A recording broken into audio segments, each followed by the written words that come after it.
Hi friends, எல்லாருக்கும் வணக்கம். தீபாவளி நெருங்கிட்டே இருக்கு, என்ன பலகாரம் பண்ணலாம்னு யோசிச்சுட்டே இருப்பீங்க.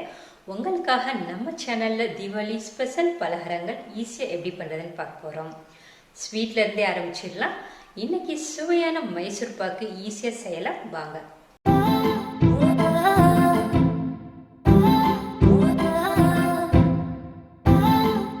வீடியோக்குள்ளே போகிறதுக்கு முன்னாடி இது வரைக்கும் நம்ம சேனலை சப்ஸ்கிரைப் பண்ணாமல் பார்த்துட்டு இருந்தீங்கன்னா சப்ஸ்கிரைப் பண்ணி வச்சுக்கோங்க. கூடவே பெல் ஐக்கனையும் கிளிக் பண்ணிக்கோங்க. அப்போ தான் நான் போடுற வீடியோஸ் உங்களுக்கு நோட்டிஃபிகேஷன் வந்து சேரும். மைசூர் பாக் செய்ய தேவையான பொருட்கள்: 1 கப் கடலை மாவு, 1 கப் சர்க்கரை, 1 கப் நெய். அடுப்பில் ஒரு கடாயை வச்சு கடாயை காய வச்சிடலாம். கடாய் காய்ஞ்சதுக்கப்புறமா நம்ம எடுத்து வச்சுக்க 1 கப் கடலை மாவு போட்டு வறுத்துடலாம். அடுப்பை ஹை ஃப்ளேமில் வச்சு வறுக்காதீங்க. ஹை ஃப்ளேமில் வச்சு வறுத்திங்கன்னா மாவு தீஞ்சு போயிடும். அடுப்பை சிம்மில் வச்சு வறுத்து எடுத்துக்கோங்க.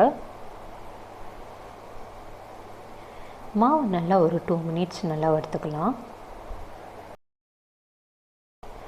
மாவு நல்லா வறுபட்டு நல்லா வாசம் வருது.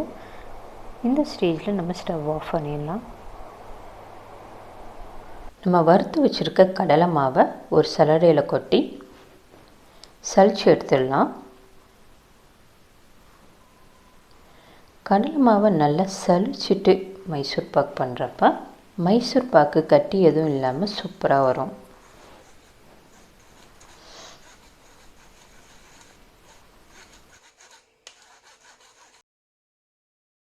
மைசூர் பாக் செஞ்சு முடித்த உடனே இன்னொரு பாத்திரத்தில் மாற்றணும். அதுலேயே வச்சுருந்தோம்னா நல்லா கெட்டியாக இறுக்கமாயிரும். நீங்கள் எந்த பாத்திரத்தில் மாற்றுறீங்களோ அந்த பாத்திரத்தில் கொஞ்சமாக நெய் போட்டு எல்லா பக்கமும் நல்லா தடவி வச்சுக்கோங்க. நெய் போட்டு எல்லா பக்கமும் தடவி வச்சிட்டோம்னா உடனே மாற்றுறதுக்கு ஈஸியாக இருக்கும்.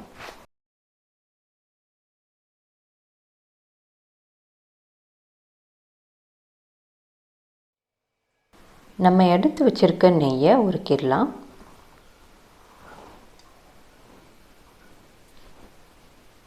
நீங்கள் எந்த கப்பில் கடலை மாவு அளக்குறீங்களோ அதே கப்பில் நெய் அளந்துக்கோங்க.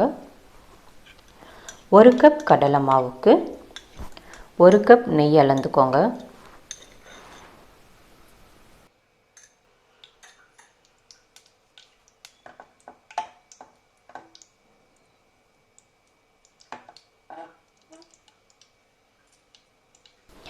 வறுத்து வச்சுருக்க கடலை மாவில் உருக்கின நெய்யை கொஞ்சம் கொஞ்சமாக ஊற்றி கட்டி இல்லாமல் நல்லா மிக்ஸ் பண்ணி வச்சுக்கோங்க.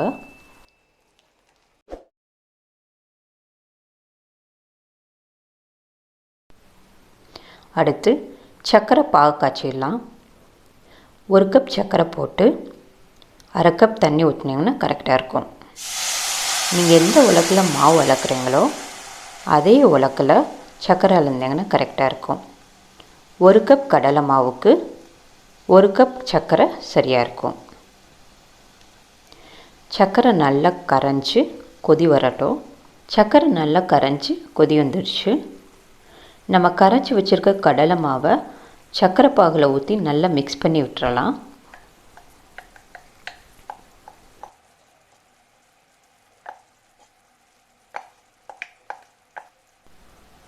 கைவிடாமல் நல்லா கிளறி விட்டுகிட்டே இருங்க, இல்லைன்னா அடி பிடிச்சிடும். நம்ம உருக்கின நெய்யில் கொஞ்சம் நெய் மட்டும்தான் மாவு கரைக்க யூஸ் பண்ணியிருப்போம். மிச்சம் நெய் இருக்கும். அந்த நெய்யை நம்ம இப்போ கிண்டுறப்ப கொஞ்சம் கொஞ்சமாக ஊற்றி கிளறிக்கலாம். இன்னும் இந்த வீடியோ நீங்கள் லைக் பண்ணாமல் பார்த்துட்டு இருந்தீங்கன்னா மறக்காமல் லைக் பண்ணிடுங்க. பாருங்கள், மைசூர் பாக்கு ரெடி ஆகிக்கிட்டே வருது. இந்த ஸ்டேஜில் நம்ம ஸ்டவ் ஆஃப் பண்ணிடலாம். நெய் தடவி வச்சுருக்க பாக்ஸில் உடனே செஞ்ச மைசூர் பாக்கை மாற்றிடலாம். இது நல்லா காயட்டும். காஞ்சதுக்கப்புறமா பீஸ் போட்டுடலாம். மைசூர் பாக் சூப்பராக செட் ஆகிடுச்சு. கத்தியை வச்சு பொறுமையாக கட் பண்ணுங்கள். பாருங்கள், அழகாக எடுக்க வருது. இது எடுக்கிறப்பவே நெய்யோட வாசம் செம்மையாக இருக்குது. உடனே சாப்பிடணும் போல் இருக்குது.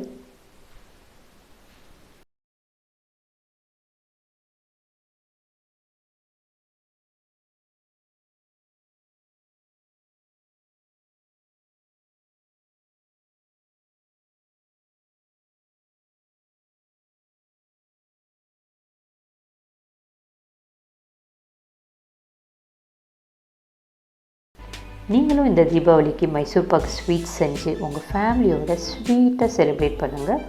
உங்கள் எக்ஸ்பீரியன்ஸை மறக்காமல் கமெண்ட்டில் சொல்லுங்கள். Advance happy Deepavali. Thanks for வாட்சிங்.